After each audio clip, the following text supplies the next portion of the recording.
चलिए आज एक नया कुछ दिखाऊंगी आप लोगों को। यहाँ पे आज के दोपहर में भैया ने बनाया है ये न्यूट्रेला की सब्जी, है ना। आज हम लोग प्याज लहसुन नहीं खाते, निरामिष। उसके बाद ये साग है और यहाँ पे जो है ना ये दाल बना हुआ है, अरहर का दाल।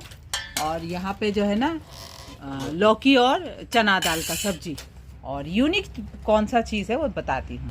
ये देखिए, इसे ना निरामिष के दिन दाल के साथ मुझे खा के बड़ा अच्छा लगता है। आप लोग क्या कहेंगे इसको? मैंने जो है ना यहाँ पे अरुणाचल में सेतेका तीता गुटी भी बोलते हैं। तो चलिए खाते हुए इसको दाल के साथ।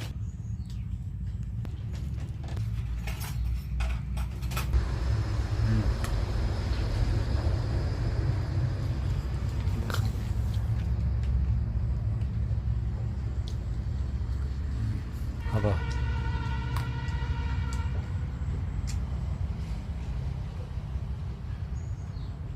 हवा